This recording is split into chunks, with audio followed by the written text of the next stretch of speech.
gentlemen, welcome back to another science experimental video. Today we're going to answer a very interesting scientific question. There are two scientific questions in today's video.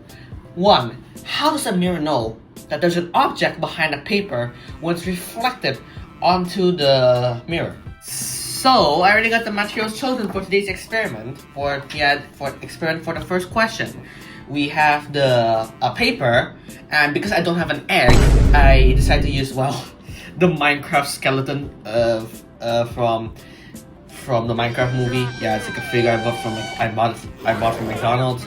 Okay, yeah, so let's try this theory out. First of all, I need to put the paper right over here.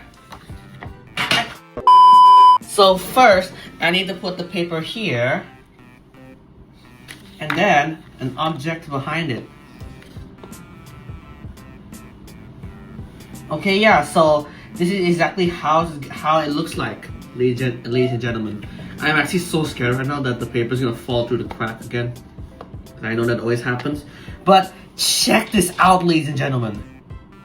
As you can see, ladies and gentlemen, I decided to make the paper look like this against the mirror with the skeleton facing the paper. And when we look at the reflection, what? Yo, look at that!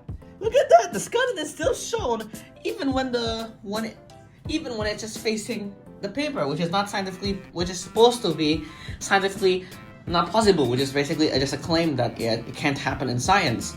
So exactly, how does the mirror know that there's like an object behind a surface and it's still able to reflect off of it?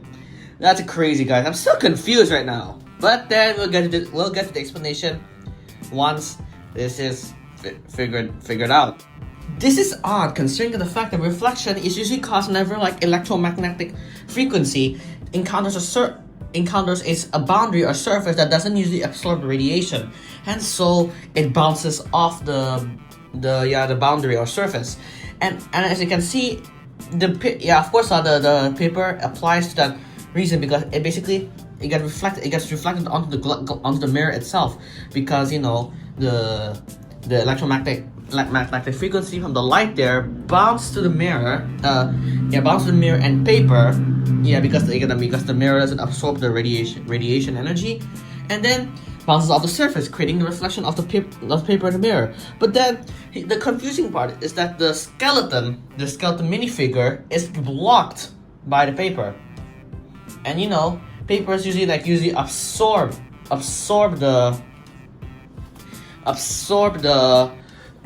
the radiation energy, because as you can see, whenever we put paper against light, the light just shines through it, meaning it gets absorbed. But and the skeleton is facing it, meaning it's supposed to be blocked. But then, exactly, look at that, the skeleton is still showing the reflection. How is it possible, guys? So to answer the first question, there are three steps. Basically, the first step is that when the light ray and waves encounter a certain surface or boundary which doesn't absorb the radiant energy from the electromagnetic frequency, basically it will just bounce off the surface and boundary, and then basically reflect the light. The second step is that because there's an object, for example, as seen in an experiment earlier, the skeleton figure from the paper, the light rays and waves will bounce off the object and scatter everywhere in different direction, and then the surroundings will be lit up. Because of the previous step, the final step, the sum of the light ray and waves that bounce off the object will reach the mirror just at beyond the edge of a paper at a specific angle. This angle is called the angle of incidence, which is why the mirror still sees an object that's behind the paper, for example, the skeleton figure. Okay, ladies and gentlemen, this is the final question, and actually the second question for today's video regarding mirrors. Basically, the question is, why doesn't a mirror realize when a lighter is moved away, the reflection is basically still there? Basically, the mirror doesn't realize when the lighter is moved away, and actually the reflection is still staying on the mirror. So basically, how to explain it is that Where basically I'm explaining is that when you use the same paper method like earlier, and then you put a lighter in front of the paper, and the reflection, of course, is shown on the other side of the mirror, because you know there's like a surface for the mirror to bounce off, for the light to bounce off from, and then the reflection is shown with the lighter. But then when I move the lighter away, the mirror accidentally doesn't realize that the lighter is still near, the lighter is already taken away, and then the reflection is still staying on the mirror. So how does that work? And how do we make the setup? Ladies and gentlemen, boys and girls, this is the setup. Basically, we need to use the same paper method as the first question, and then but however, we need to make the paper modeled to look like this, as in like a 10 formation. And then after this, you get a lighter. Do not turn it on, and do not try this at home. You put it in front of the paper. Now, as you can see, the paper is here. The paper is here with the lighter, and then as you can see in the reflection, the lighter is there. However, when I move it away, it would extremely fast speed, because if it's slow, it's impossible. Look at this, ladies and gentlemen. Look at this. You can see, guys, you saw that, right, boys and girls? Literally, the reflection of the lighter stayed like a few seconds, like a few milliseconds before it was even taken away on the mirror. Yeah, so the question is right there. Why does the mirror not realize when the lighter is moved away? Okay, let's try it again to test that theory, to not make it look false and fake. We're not clickbaiting, ladies and gentlemen. I need to make my hand at light speed. That's how.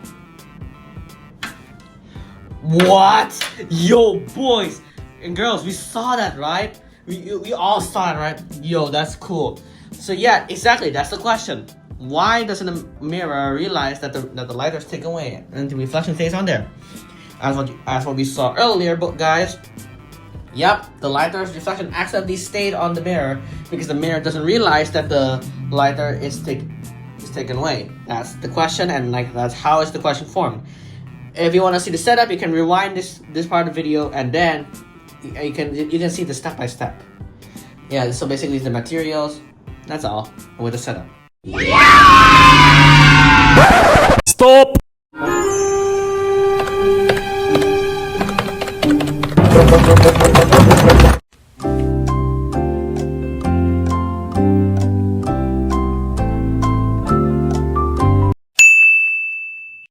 You didn't have to cut me off.